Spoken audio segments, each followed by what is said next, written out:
Seguimos con la lectura de este documento preparatorio del Sínodo 2021-2023 para una Iglesia sinodal, comunión, participación y misión.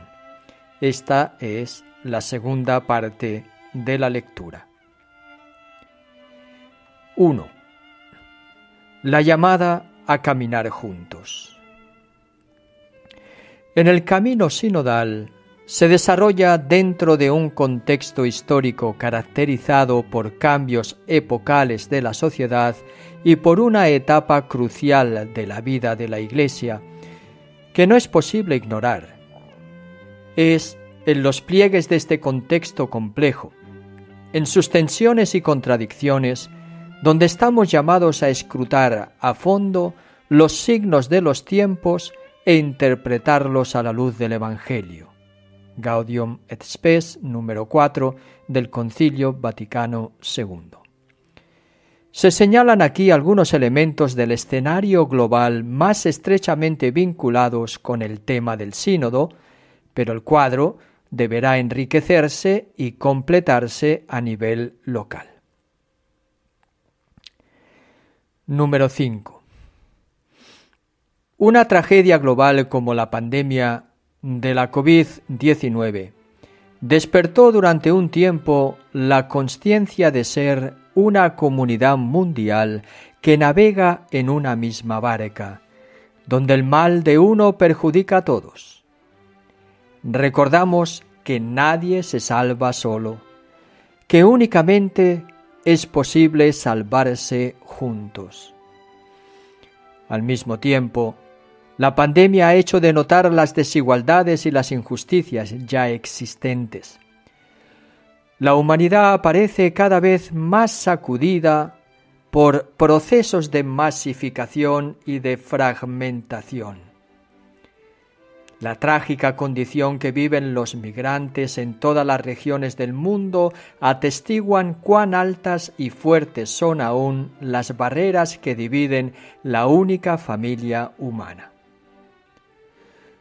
Las encíclicas Laudato Si y Fratelli Tutti explicitan la profundidad de las fracturas que marcan los caminos de la humanidad, y a estos análisis podemos hacer referencia para disponernos a la escucha del clamor de los pobres y del clamor de la tierra y reconocer las semillas de esperanza y de futuro que el Espíritu continúa a hacer germinar también en nuestro tiempo.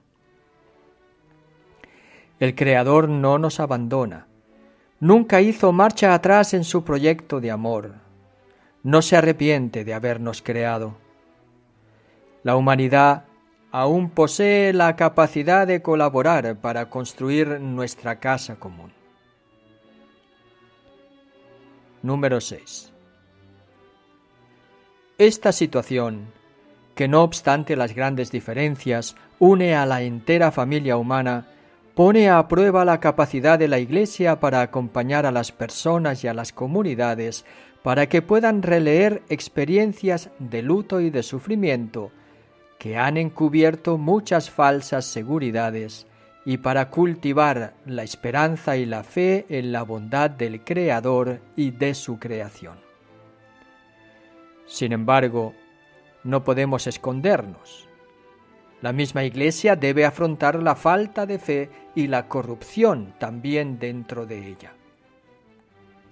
En particular, no podemos olvidar el sufrimiento vivido por personas menores y adultos vulnerables a causa de abusos sexuales, de poder y de consciencia cometidos por un notable número de clérigos y personas consagradas. Continuamente somos interpelados como pueblo de Dios a asumir el dolor de nuestros hermanos vulnerados en su carne y en su espíritu. Se está citando al Papa Francisco en la Carta al Pueblo de Dios del 20 de agosto del 2018. Por mucho tiempo, el de las víctimas ha sido un clamor que la Iglesia no ha sabido escuchar suficientemente. Se trata de heridas profundas que difícilmente se cicatrizan, por las cuales no se pedirá nunca suficiente perdón y que constituyen obstáculos, a veces imponentes, para proceder en la dirección del caminar juntos. La Iglesia entera está llamada a confrontarse con el peso de una cultura impregnada de clericalismo, heredada de su historia y de formas de ejercicios de autoridad en las que se insertan los diversos tipos de abuso, de poder, económicos, de conciencia, sexuales. Es impensable una conversión del accional eclesial sin la participación activa de todos los integrantes del pueblo de Dios. Pidamos juntos al Señor la gracia de la conversión y la unción para poder expresar ante los crímenes de abuso nuestra compunción y nuestra decisión de luchar con valentía. Número 7. No obstante nuestras infidelidades, el Espíritu continúa actuando en la historia y mostrando su potencia vivificante. Precisamente los surcos excavados por los sufrimientos de todo tipo, padecidos por la familia humana y por el pueblo de Dios, están floreciendo nuevos lenguajes de fe y nuevos caminos capaces no sólo de interpretar los eventos desde un punto de vista teologal, sino también de encontrar en medio de las pruebas las razones para refundar el camino de la vida cristiana y eclesial. Es un motivo de gran esperanza que no pocas iglesias hayan ya comenzado a organizar encuentros y procesos de consulta al pueblo de Dios más o menos estructurados. Allí donde tales procesos han sido organizados según un estilo sinodal, el sentido de iglesia ha florecido y la participación de todos ha dado un nuevo impulso a la vida eclesial. Se confirman igualmente el deseo de protagonismo dentro de la Iglesia por parte de los jóvenes y la solicitud de una mayor valoración de las mujeres y de espacios de participación en la misión de la Iglesia, ya señalados por las asambleas sinodales de 2018 y de 2019. En esta misma línea se ha de considerar la reciente institución del Ministerio Laical de Catequista y la apertura a las mujeres del acceso a los ministerios del lectorado y del acolitado. Número 8. No podemos ignorar la variedad de condiciones en las que viven las comunidades cristianas en las diversas regiones del mundo. Junto a países en los cuales la Iglesia reúne la mayoría de la población y representa una referencia cultural para toda la sociedad, existen otros países en los cuales los católicos son una minoría. En algunos de estos países, los católicos, junto con los otros cristianos, experimentan formas de persecución, incluso muy violentas, y a menudo el martirio.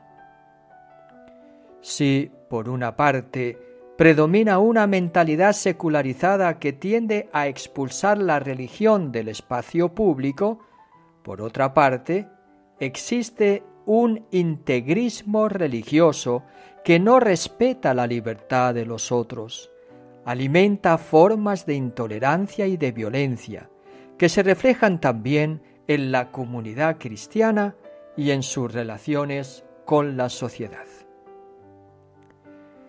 No es infrecuente que los cristianos asuman estas mismas actitudes, fomentando también las divisiones y las contraposiciones también en la Iglesia. Igualmente, es necesario tener presente el modo en que repercuten dentro de la comunidad cristiana y en sus relaciones con la sociedad las fracturas que caracterizan a esta última por razones étnicas, raciales, de casta o por otras formas de estratificación social o de violencia cultural y estructural.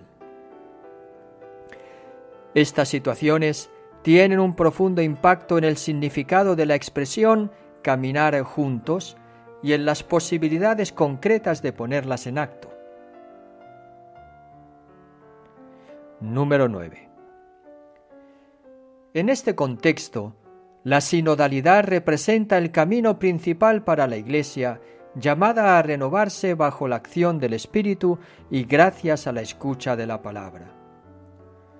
La capacidad de imaginar un futuro diverso para la Iglesia y para las instituciones a la altura de la misión recibida depende en gran parte de la decisión de comenzar a poner en práctica procesos de escucha, de diálogo y de discernimiento comunitario en los que todos y cada uno puedan participar y contribuir.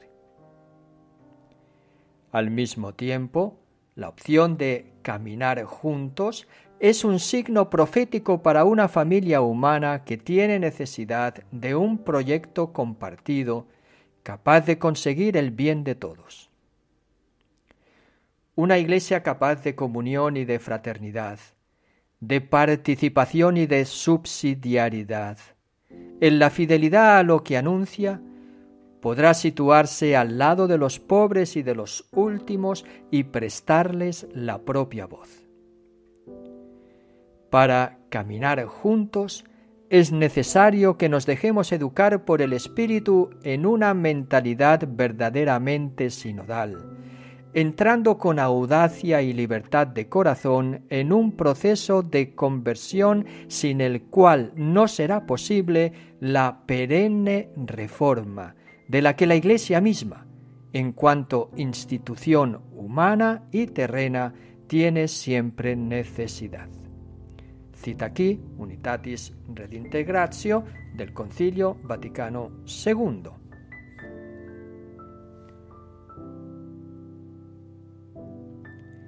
Número 10. Lo que el Señor nos pide, en cierto sentido, ya está todo contenido en la palabra sínodo, que es una palabra antigua, muy venerada por la tradición de la Iglesia, cuyo significado se asocia con los contenidos más profundos de la revelación. Es el Señor Jesús que se presenta a sí mismo como el camino, la verdad y la vida, Juan 14:6, y los cristianos, sus seguidores, en su origen fueron llamados los discípulos del camino, Hechos 9:2, 19:9-23, 22:4, 24:14-22. La sinodalidad, en esta perspectiva, es mucho más que la celebración de encuentros eclesiales y asambleas de obispos o una cuestión de simple administración interna en la Iglesia. La sinodalidad indica la específica forma de vivir y obrar, modus vivendi et operandi, de la Iglesia pueblo de Dios, que manifiesta y realiza en concreto su ser comunión en el caminar juntos, en el reunirse en asamblea y en el participar activamente de todos sus miembros en su misión evangelizadora. Se entrelazan así aquellos momentos que el título del sínodo propone como ejes principales de una Iglesia sinodal: comunión, participación y misión. Ilustramos en este capítulo, de manera sintética, algunas referencias teológicas esenciales sobre las cuales se fundamenta esta perspectiva. Las leeremos en el siguiente capítulo de esta serie de lectura sobre el Sínodo 2021-2023 para una Iglesia sinodal, camino, comunión, participación y misión.